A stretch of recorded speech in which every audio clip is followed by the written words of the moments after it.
जय हिंद दोस्तों, फिर से एक नए वीडियो में आप लोगों का स्वागत है इस चैनल पे।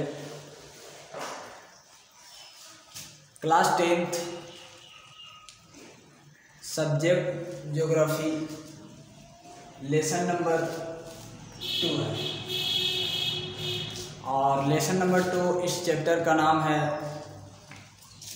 भूमि और मृदा संसाधन।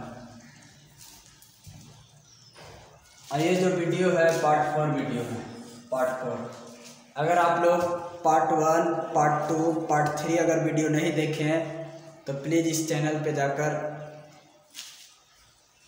वीडियो को देख लें।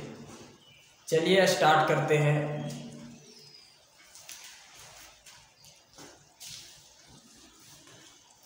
ह्यूमस का निर्माण। देखिए प्रश्न बिहार बोर्ड क्लास 10th में प्रश्न बार बार पूछता है कि ह्यूमस का निर्माण किस प्रकार होता है, इसके बारे में जानना। तो देखिए ह्यूमस का निर्माण पहले चट्टानों के टूटने और अपघटन के बाद काई जमती है। सबसे पहले क्या होता है कि चट्टान जो होता है टूटता है, टूटने के बाद अपघटन होने के बाद उस पर क्या होता है, काई जमता है। काई जमने के बाद जब ये बढ़ती है तब इसमें सूक्ष्मजीव बैक्टीरिया का निवास हो जाता है। सूक्ष्मजीव कहने का मतलब क्या, बैक्टीरिया। और इस वनस्पति के सूखने या मरने पर सूक्ष्मजीव इसमें अपघटन कर सर्वप्रथम ह्यूमस का निर्माण करते हैं। देखिए प्रश्न क्या पूछा गया है कि ह्यूमस का निर्माण किस प्रकार होता है। तो देखिए क्या होता है कि सबसे पहले चट्टानें टूटता है, टूटने के बाद अपघटन होता है, अपघटन होने के बाद उसमें काई जमता है और काई जमने के बाद क्या होता है कि इसमें जो सूक्ष्मजीव होते हैं या फिर सूक्ष्मजीव कहने का मतलब बैक्टीरिया कह सकते हैं, बैक्टीरिया उसमें क्या होता है, निवास करता है। और जब निवास करता है बैक्टीरिया तो इस वनस्पति के सूखने या मरने पर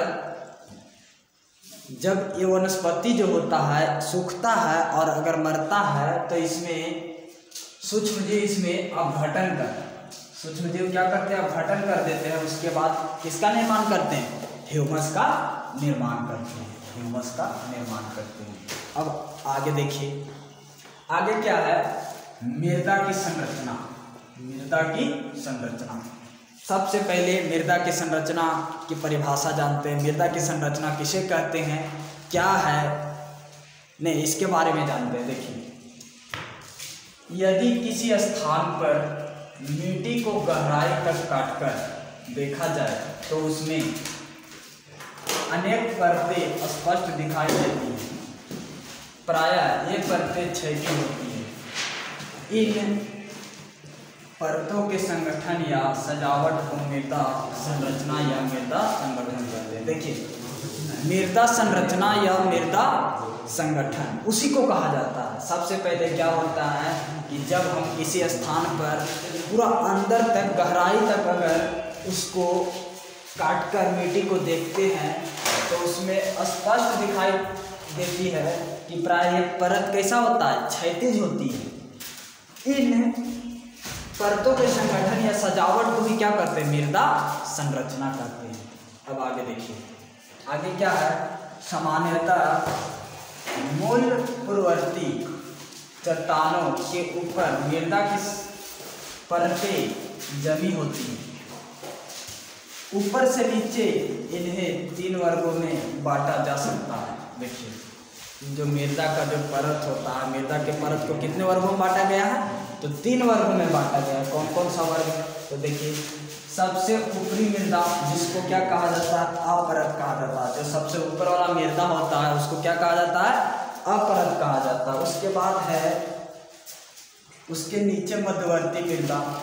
मध्यवर्ती मृदा को क्या कहा जाता है, वपरत कहा जाता है। क्या कहा जाता है, वपरत। ग में है अधस्तर। अधस्तर मृदा को क्या कहा जाता है, तो सपरत कहा जाता है। क्या कहा जाता है, सपरत कहा जाता है। अब देखिए ये तीनों के बारे में विशेष रूप से चर्चा करते हैं। देखिए क्या होता है, तो देखिए सबसे पहला में पढ़ना है अपरत के बारे में। अपरत किसको कहते हैं? ऊपरी परत वाले को क्या कहते हैं? अपरत कहा जाता है। देखिए अपने विशिष्ट रंग और बारीक संरचना के आधार पर इसे स्पष्ट पहचाना जा सकता है। देखो अपरत को स्पष्ट रूप से पहचाना जा सकता है, कहने का मतलब जो ऊपर वाला हिस्सा होता है अपरत, जो मिट्टी के ऊपर वाला जो हिस्सा होता है उसे अपरत कहा जाता है। इसमें पौधे और जीवों के सड़े गले अवशेषों के सूक्ष्म कण तथा जैविक पदार्थ रहते हैं। कहने का मतलब अपरत में क्या होता है, मिट्टी के ऊपर अपरत में होता है कि इसमें सड़े गले चीज जितना भी पृथ्वी पर होते हैं वो इसी को क्या कहा जाता है? अपरत कहा जाता है। आगे देखिए ख में है परत, इसको कहा जाता है उपपरत। उपपरत या मध्यवर्ती परत भी कह सकते हैं। इसमें ऊपरी परत से अधिक बारीक कण होते हैं। इसमें ह्यूमस कम रहता है, जो कहने का मतलब जीवाश्म जो होता है वह परत में जो जीवाश्म होता है क्या होता है? कम होता है। और पौधे तथा जीवों के अनअपघटित अवशेषों तथा जैविक कण विद्यमान रहते हैं। कहने वाला जो वह परत होता है इसमें जैविक कण क्या होता है? विद्यमान होता है। आगे तीसरा के बारे में पढ़ना है, किसके बारे में? सपरत के बारे में। तो चलिए देखिए सपरत के बारे में। चलिए देखिए सपरत के बारे में जानते हैं। देखिए सपरत किसको कहा जाता है?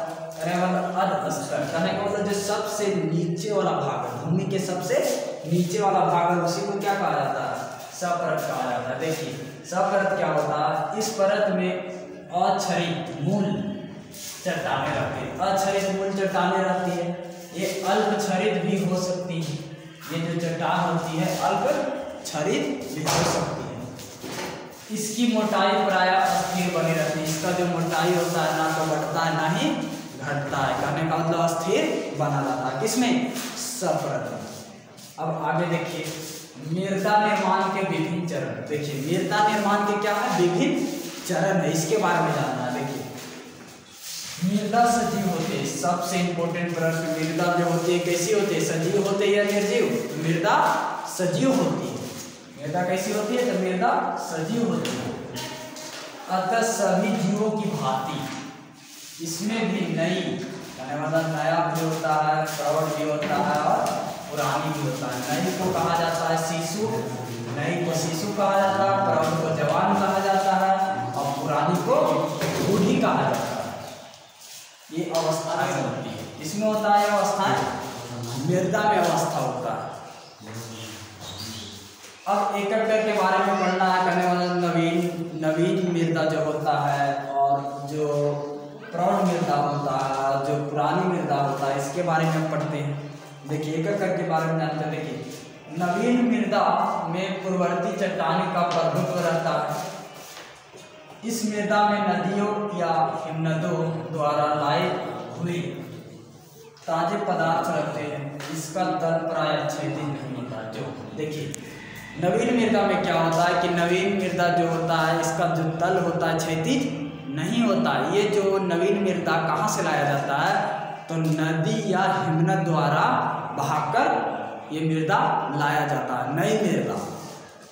आगे जानते हैं प्रौढ़ मृदा क्या होता है। प्रौढ़ मृदा में जलवायु का प्रभाव स्पष्ट देखा जा सकता है। कहने का मतलब जो प्रौढ़ मृदा है इसमें जल की मात्रा ज़्यादा रहता है। प्रौढ़ मृदा में लंबे समय में इसका जमाव हो पाता है। इसका तल क्षैतिज होता है और आगे भी समतल ही बना रहता है। कहने का मतलब जो प्रौढ़ मृदा होता है इसका जो तल होता है क्षैतिज होता है और आगे तक ये मतलब कहने का मतलब समतल बना रहता है। तीसरा है पुरानी मृदा। देखिए पुरानी मृदा प्रायः उष्णकटिबंधीय क्षेत्रों में पाई जाती है। इसके निर्माण में लाखों करोड़ वर्ष लग सकते हैं। कहने का मतलब जो पुरानी मृदा होता है, पुरानी मृदा कहाँ पाया जाता है? तो उष्णकटिबंधीय क्षेत्रों में पाया जाता है। पुरानी मृदा कहाँ पाया जाता है? तो उष्णकटिबंधीय क्षेत्रों में पाया जाता है। इसको बनने में, इस मृदा को बनने में लाखों करोड़ वर्ष लगते हैं। आगे देखिए अब है मृदा के गुण के बारे में पढ़ना। तो देखिए मृदा के निम्नलिखित 2 गुण है। मृदा के निम्नलिखित कितने गुण है? 2 गुण है। पहला गुण है भौतिक गुण और दूसरा है रासायनिक गुण। देखिए भौतिक गुण में क्या क्या आ जाता है? मृदा का जो आ जाता है गठन आ जाता है कि मृदा को किस प्रकार से गठित करेंगे। दूसरा में इसका बनावट, मृदा को किस प्रकार से बनाकर रखेंगे। तीसरा है रंग, मृदा के किस प्रकार का रंग होता है, इसके बारे में जानेंगे। देखिए अब आगे है रासायनिक गुण। क्या है? रासायनिक गुण। दूसरा गुण है रासायनिक गुण। तो देखिए रासायनिक संगठन, अम्लीयता या क्षारीयता मिट्टी के रासायनिक गुण है। कहने का मतलब ये सब किसका गुण है? तो रासायनिक गुण है मिट्टी के, मृदा के। तो रासायनिक संगठन, देखिए रासायनिक संगठन का निर्धारण प्रयोगशाला में होता है। जो रासायनिक संगठन का जो निर्धारण होता है, इसका जो काम होता है कहाँ होता है? प्रयोगशाला में होता है। मिट्टी का जो पीएच मान होता है 7 होता है। मिट्टी का पीएच मान कितना होता है? 7 होता है। मिट्टी का पीएच मान 7 होता है। अम्ल का जो पीएच मान होता है 7 से कम होता है। अम्ल का पीएच मान कितना होता है? 7 से कम होता है। जो क्षार का पीएच मान होता है 7 से अधिक होता है। क्षार का पीएच मान कितना होता है? 7 से अधिक होता है। चलिए, थैंक्स फॉर वॉचिंग वीडियो। अगर ये वीडियो आप लोग को अच्छा लगा तो प्लीज़ अपने दोस्तों के साथ शेयर करिएगा।